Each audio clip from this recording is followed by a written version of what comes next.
Hello, and welcome to the session on blood relations and family tree. Actually, these questions are a lot related to each other. Hi, I'm Ravi Handa, and this is my Twitter handle. You can use that to connect with me and to provide feedback. To begin with, let us first look at some of the key blood relations which are there and some terms which you should know. Mother's or father's son is essentially your brother. Very similarly, mother's or father's daughter is your sister.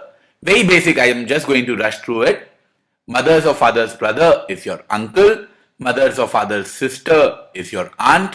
Mother or father's father is your grandfather. Mother or father's mother is your grandmother.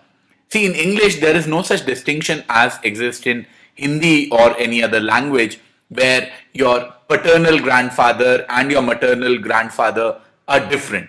If they want to specify that, then they will mention a paternal grandfather or a maternal grandfather in the question. However, terms like grandfather and grandmother, they are all encompassing. That means they will cover both your father's side as well as your mother's side. Sister or brother's son is the nephew. Sister's or brother's daughter is your niece. Uncle or aunt's child are your cousins. And you know what a grandchild is. What is a grandchild's child? That is a great grandchild. Let's look at a few more. The in-law portion. Your son's wife is your daughter-in-law and your daughter's husband is your son-in-law. The other way around. Your husband or wife's sister is your sister-in-law, but that is not the only person who can be called your sister-in-law. Your brother's wife can also be called your sister-in-law. So that is a distinction that you need to make clear. Husband or wife's sister. Think about it. Husband or wife's sister is your sister-in-law. Also, your brother's wife is your sister-in-law. Very similarly, husband or wife's brother or your sister's husband. They are both your brother-in-laws. So in English, as was the case with your grandfather and grandmother, sister-in-laws and brother-in-laws are also encompassing, as in they contain a lot of stuff. To continue, let us look at the questions. The questions are typically of two types. One, in which your blood relations are checked. Let's look at a relationship example. In this, you're given a statement like this. What relation is your sister's aunt's husband's son is to you? Something like this. Here, there is no need to draw a family tree. We'll get to the family tree later. These type of questions are best solved if you can just spot the relationship between consecutive terms. What I'm saying is this. You are related to you as, let's just say, start with a U. Then your sister is actually your sister. Your sister's aunt is who to you? Your sister's aunt is your aunt as well. Then your aunt's husband, who is he to you? Your aunt's husband is your uncle. Your uncle's son, who is your uncle's son to you? Your uncle's son is your cousin. As you can see, something as complicated as your sister's aunt's husband's son has become so simple, and this is a technique that you can use. Instead of directly trying to jump, just start from one of the values, which will typically be you, your sister's, then aunt, then your sister's aunt is your aunt's husband is your uncle's son is your cousin, and that will lead you to the correct answer. So this is a good way of doing this sort of questions. However, having said that, there are a few questions which require a little more detail and a little more representation. Let us look at that representation. That representation is known as a family tree. Now, when you drop a diagram, when you drop a tree-like structure, your question, your data becomes a lot simple. There are some rules, however, that you should follow. What are those rules? Different generations should be kept at different levels. Say, for example, father and mother are in a different generation as son and daughter, actually they are a generation above. So you keep them at different levels. Father and mother are at a certain level, son and daughter are at a different level. Marriages are represented by double lines. Males are put in square brackets. So father and son come in square or rectangular brackets, whereas females are represented in circles. So mother and daughter are represented in a circle. This double parallel lines, this is denoting a bond of marriage. As you can see, things are becoming a little clearer now.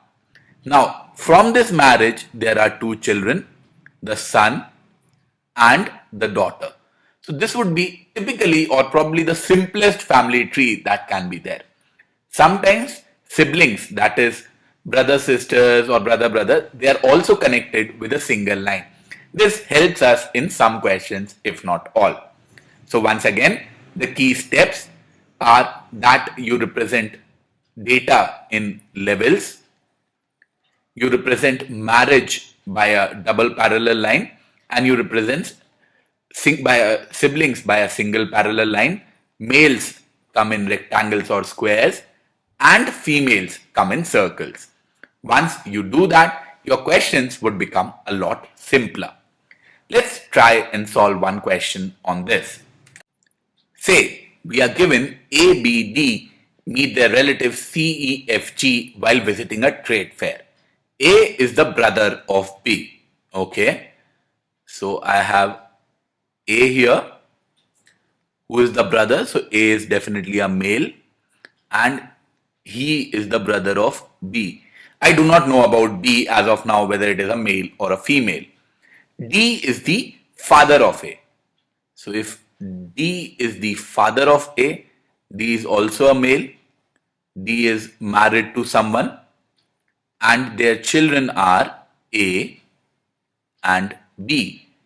Who is D married to? I don't know. Till now no information is given. Then I know F is the only child of C and E. Okay. So there is another family which has C and E are married to each other and they have an only child F. I do not know whether C is male, female, E or F. I do not have any such information. E, who is married to G's sister. Okay, so now I get some information. E is married to G's sister. That means C is female and C is G's sister. And since E is married to her, so E should be male. Okay. Then E is the father-in-law of B. E's only child is F and is the father-in-law. So that means B and F are married to each other. So this is all the information that we have. Once again, I'll just repeat. A is the brother of B. So that is the first thing I drew here. A, male, is the brother of B. D was their father. So D is male, married to a female, and A and B are their children. F is the only child of C and E. So first I did not draw these circles and squares. I first drew C, married to E. F is their only child. E, who is married to G's sister. That means C became a female, E became a male, is the father-in-law of B. Now, how can E be a father-in-law? E can be a father-in-law if and only if E's child is married to B. Now, if F is a male, then B is a female. If F is a female, then B is a male. So that essentially represents our family tree. That essentially is the representation of the data which was given to us. Now let us look at the questions which otherwise would have been really difficult. The questions are such. How many female members are there? Okay. So who are the female members? We do not know about B. We know about C is a female. We do not know about G. We do not know about F. So what can I say about the number of female members? What I can say is that definitely C is a female. What else can I say? I can say that B and F are married to each other. So one of them will be a female, and also G may or may not be a female. So what will be my answer? How many female members are there? There are 2 or 3 female members who are there. Which are they? They can be C, B. They can be, what are my options? One option is CB, one option is CF, another option is CBG, another option is CFG. So these are the 4 possibilities of females which are there.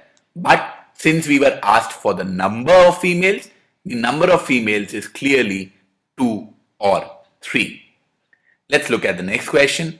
How is G related to F? Now, let's go back to the diagram, the family tree. G and F. We do not know whether G is a male or a female. We do not know F is a male or a female. What do we know? We know for a fact that F's mother is sister of G. So these two can be uncle and nephew, uncle and niece.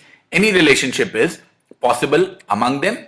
Uncle-nephew is possible if both are male.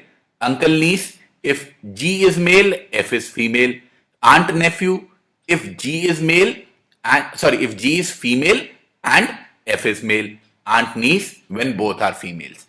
Which means that both, or rather all of these are possible, and my answer would be E. Then comes the next question. Who is the spouse of F? I think this one is simple. B is married to F, so B is the spouse of F.